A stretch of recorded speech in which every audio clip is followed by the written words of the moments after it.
কড়াই গরম হয়ে গেছে, তেল পুরো গরম হয়ে গেছে। ছেড়ে দিচ্ছি আলু। সবাইকে গুড মর্নিং। আশা করি তোমরা সবাই ভালো আছো, আমি খুব ভালো আছি। তো সকালের ইউটিউব চ্যানেলে তোমাদেরকে অনেক অনেক আলুটা আমি একটু ভেজে নেব, জানাচ্ছি একটা কথা। আলুতে আমি সামান্য দিয়ে দিচ্ছি হলুদ গুঁড়ো, তারপরে সামান্য দিয়ে দিচ্ছি লবণ, দিয়ে একটু ভেজে নেব। আলুটা দেখো লালচি করে ভাজা হয়ে গেছে। আমি এখন আলুটা তুলে নেব। ঠিক আছে, এক হাতে মোবাইল ধরে ধরে, এই জন্য এখন আমি মাছের মাথাটা ছেড়ে দিচ্ছি।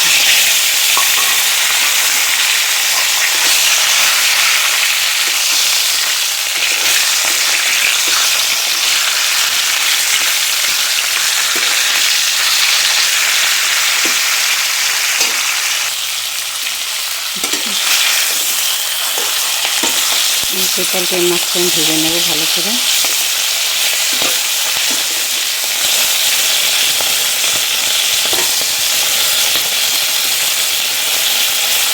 এক হাতে মোবাইল ধরে দিয়ে বানানো, এক হাতে এরকম করে করা ভীষণ অসুবিধা হয়। এই জন্য তোমাদেরকে এত ভালো করে আমি দেখাতে পারি না। তো আলুটাও আমি দেখেছি ভেজে নিয়েছি, একটু বড় বড় করে ডুমো ডুমো করে কেটেছি। কিন্তু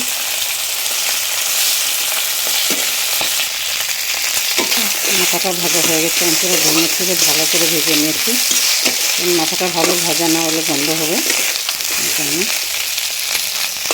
ঠিক আছে, এখন আমি এটা তুলে নেব।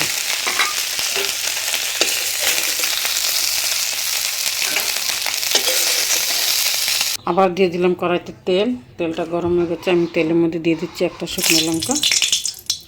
তারপরে এখানটায় দিয়ে দিচ্ছি 5 ফোড়ন, 2টা তেজপাত, 1 টুকরো এলাচ।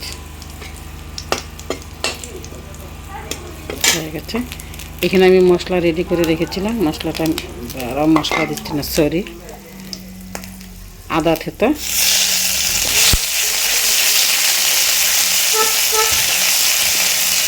আদাটা একটু সামান্য ভেজে নিচ্ছি।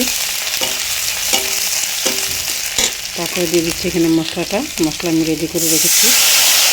এবং এক হাতে এরকম করে দিতে বলতে সুবিধা হয়, এই জন্য আমি বাটিতে রেডি করে নিচ্ছি। এখানে আছে 1/2 চামচ হলুদ, 1/2 চামচ জিরা গুঁড়ো, 1/2 চামচ ধনিয়ার গুঁড়ো, আর কিছু মশলা আমি দিচ্ছি না এখানে। এটা ফাটানো কাঁচা লঙ্কা।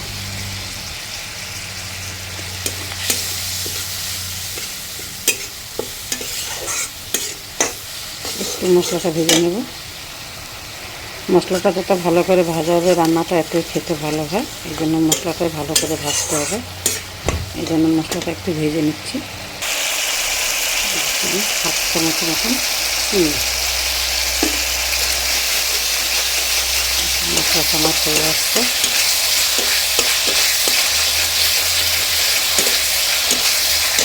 এখন আমি এখানে দিয়ে দেবো চাউল। আমি হাতের মুঠে 1 মুঠ নিয়েছি, তোমরা কম বেশি করে নিতে পারো। চাউলটার সঙ্গে মশলাটা ভালো করে ভেজে নেব। আমি জোয়া চাল নিয়েছি।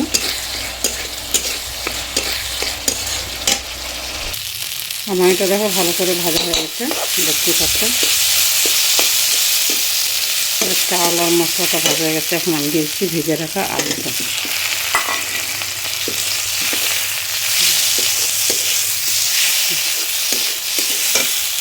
খুবই ভাজা হয়ে গেছে। আমি এটা দেখো রান্না করছি মুড়ি ঘন্ট। তো তোমরা এইভাবে মুড়ি ঘন্ট রান্না করে দেখবে, দারুণ খেতে। এখন আমি দিয়ে দিচ্ছি জল, গরম জল দিচ্ছি।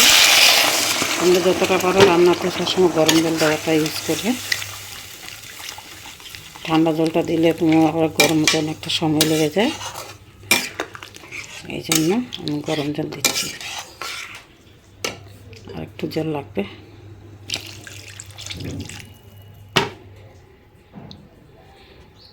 চালটা সিদ্ধ হবে তো, এই জন্য একটু জল বেশি করে দিলাম। এখন এটাকে আমি একটু ঢাকা দিয়ে দেবো। এখন দিচ্ছি পরিমাণ মতো নুন।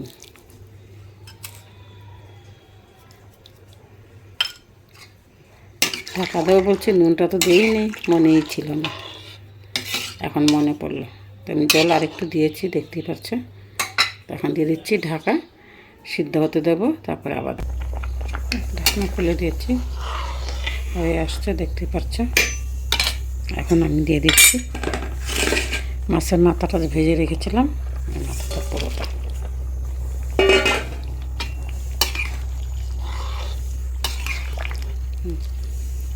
এখন আর ফুটতে দেবো।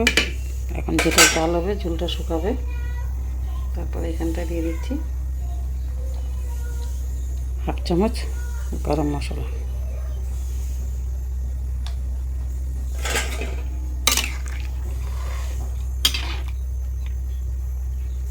একটু ভালো করে ফোটার জন্য একটু ঢাকা দিয়ে দেবো।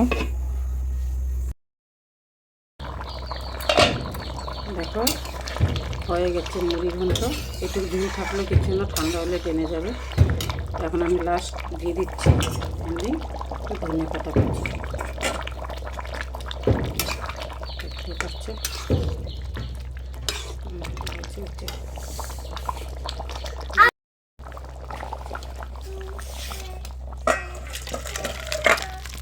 যতটা ঝুল আছে এতটা ঝুল কিন্তু ঠান্ডা হলে থাকবে না, ঠান্ডা হলে টেনে যাবে। চাউল আছে, আলু আছে, এটা এই জন্য আমি আলুটা বড় বড় করে দিয়েছি, দেখতেই পাচ্ছ।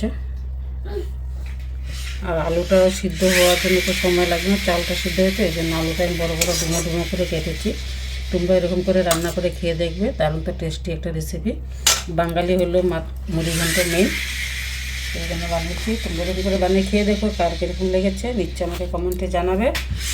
আর কে কীরকম করে মুড়ি ঘন্ট খেতে ভালোবাসো এটাও বলবে।